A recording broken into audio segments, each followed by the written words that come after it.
What's up, nerds and nerdettes and wee little nerdlings all? Your buddy Big Johnny G from Two Gun Pixie Presents Legendary Gaming is back again for another Midday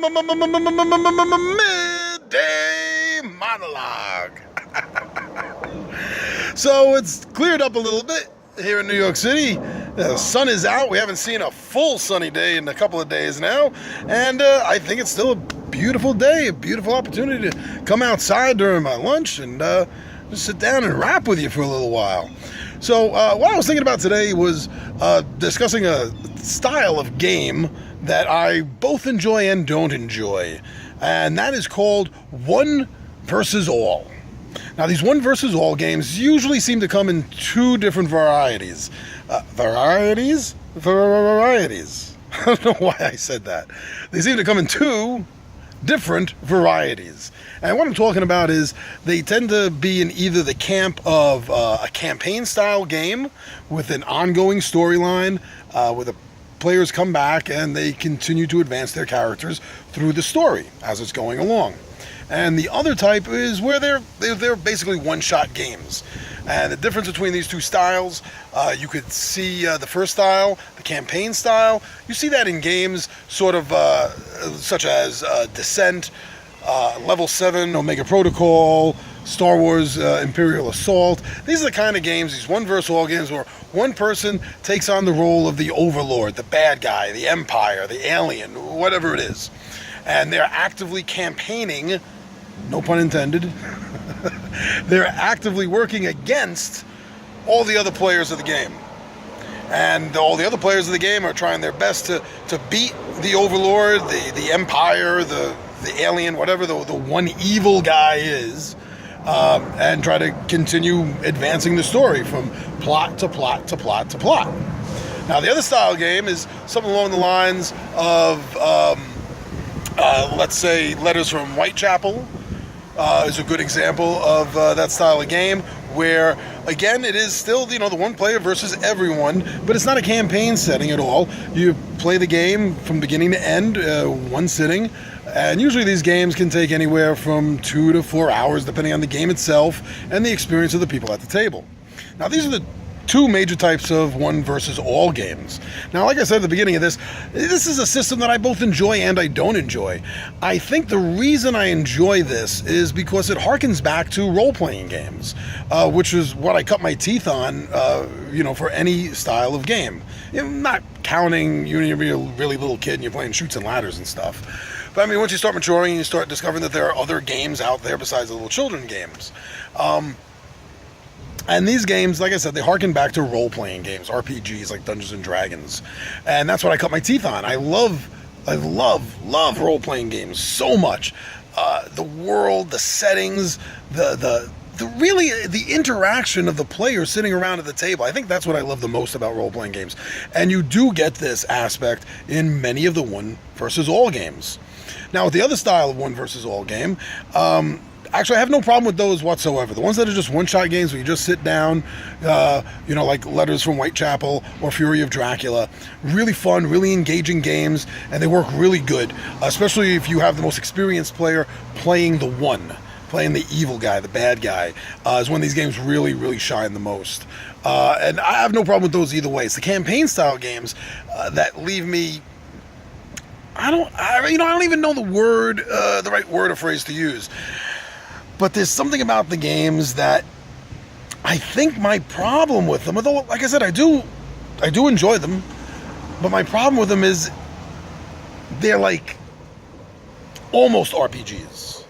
They have a lot of RPG feel to them, the advancement, the continuation of your character, but at the same time, it lacks the real openness of an RPG. Like when you're playing Dungeons and Dragons or Mutants and Masterminds, it is more accurate of a definition of sandbox than any sandbox MMO computer game out there. It definitely is. Because even those games like World of Warcraft, there is an end. There's a limit. You can only go so far, and you hit a mountain that you're not going to get past until they come out with the next expansion box for the game to load up, and then that takes you past the mountains. But when you're dealing with a role-playing game like Dungeons and Dragons, you could go anywhere. The world is completely open to you. not only the world, but worlds. A lot of these games, especially if they're fantasy-based, deal with multiple layers of reality, with different planes of existence. Like in Dungeons & Dragons, like I love the Greyhawk setting. I also like Ravenloft, but I love the Greyhawk setting. So let's say you're playing Greyhawk, but it doesn't matter. You could be playing Forgotten Realms, any setting. You also have the opportunity to go to other planes of existence, like the elemental planes of existence, let's say. So RPGs really do bring you sandbox to the nth degree.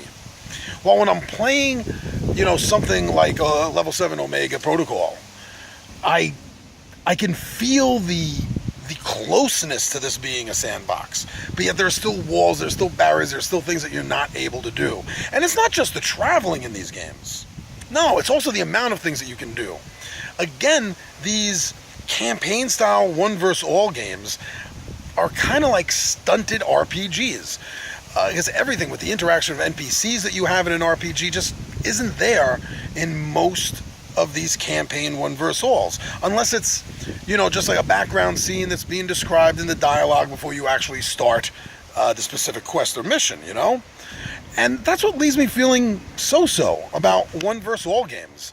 I do enjoy them, but they feel, like I said, a little stunted.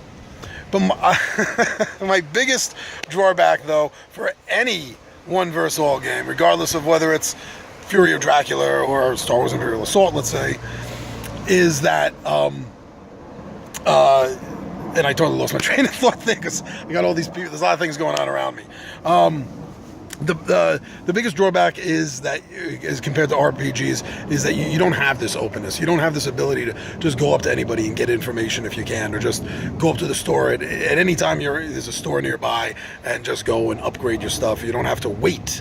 And I think that's kind of what bothers me with these one-verse-all campaign games, is that they are just sort of like almost RPGs. Now, one of the best things about them, though, that does, again, help with the whole RPG feel, is the fact that if you have somebody really good and experienced running the game, or somebody who may not be all that experienced but has a lot of experience DMing, then they can take those campaign rules and the tiles and the monsters, and they can set up any campaign they want. Now that's beautiful, and you don't see that in other games, even the non-campaign style one-verse-all games. You don't see that in Letters to Whitechapel. So overall, I just have to say I like them and I don't like them. It really depends on the mood, but I get stuck. I get stuck being the one to be the one versus everyone every time, and that gets a little tiring sometimes. Every now and then I would like to experience the game from the other side of the table, so to speak. But that's my thought on one-verse-all games. There's a lot of good ones out there. There's a few great ones out there. And if it's the style of game that you like, then awesome. And if you really haven't played many one-verse-all games but you're used to RPGs, then I suggest you try it. You are going to feel a little stunted like I do, but it's going to be the closest thing that a box board game can get you to an RPG. All right, so I hope everyone gets a chance out there to remember to hit subscribe. Give us a subscribe down there. If you like this particular video, give us a like. And don't forget to check us out. We're on Facebook, we're on Twitter, we're on Instagram, and we even have a Zazzle store with a whole bunch of really cool, nerdy, game-related t-shirts, hats, mugs. I even got a barbecue apron all done up. So check us all out. We're all over the place. Two Gun Pixie Zazzle, Two Gun Pixie Facebook. Just put Two Gun Pixie wherever you're looking for us in the Google search, and you're going to find us. So I'm your buddy, Big Johnny G, for Two Gun Pixie Presents Legendary Gaming. And my friends, I am so out of here.